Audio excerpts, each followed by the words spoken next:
Hello, my name is Matthew Schmidbauer. I'm a student researcher for Squishy Circuits at the University of St. Thomas, and I'd like to talk to you today about the difference between an LED and a light bulb. So both of these components produce light, but they do so in a different manner, and that makes one of them much more efficient than the other one. And the clear winner here for energy efficiency, and so what we suggest for using in Squishy Circuits, is the LED.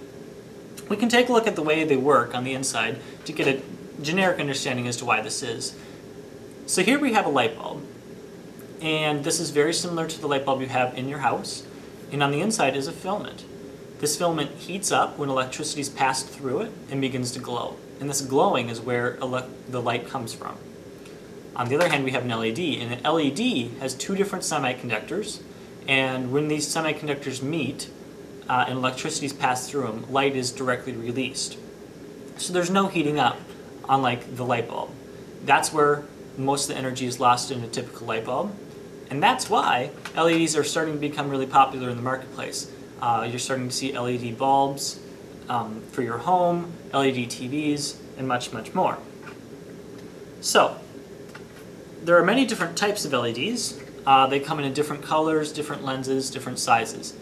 I'm going to turn these on. Hopefully we'll be able to see that there are many different magnitudes of LEDs. These are just a few of the many available.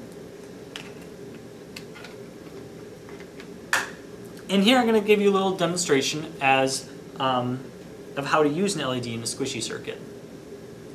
So we're going to start with our 2 lumps of clay, or of dough. This is, of course, the conducting dough. And we're going to stick our terminals from the battery pack into them.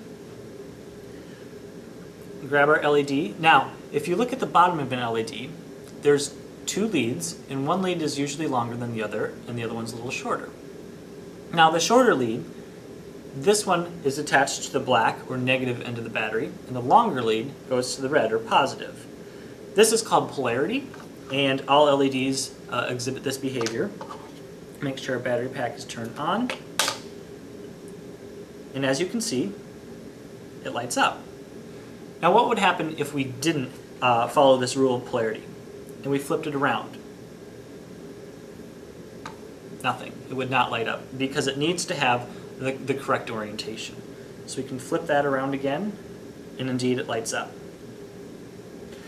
Now, we've been doing some experiments here at Squishy Circuits using light bulbs, because many people are trying to use these in their home.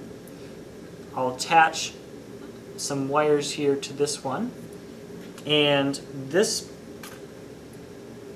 is a little difficult. There we go. Now, this we added terminal leads to these wires to increase their surface area, which seems to work better for most components. LEDs use so little power that you don't actually need them. But we'll plug this one in. There's no polarity needed for a light bulb. And as you can see, our LED dimmed, and just barely, the very, very tip of this filament is just barely glowing. So indeed it is working, but not enough, there's not enough current going through the dough to light up this light bulb. So this is why we suggest using the LEDs in your squishy circuits. Like I said, there are many different kinds of LEDs available, and they should be available from like Radio Shack and other stores. I hope this clears up some of the difference between the two. If you have any other questions, please feel free to contact us. Good luck playing with them, and thank you for watching.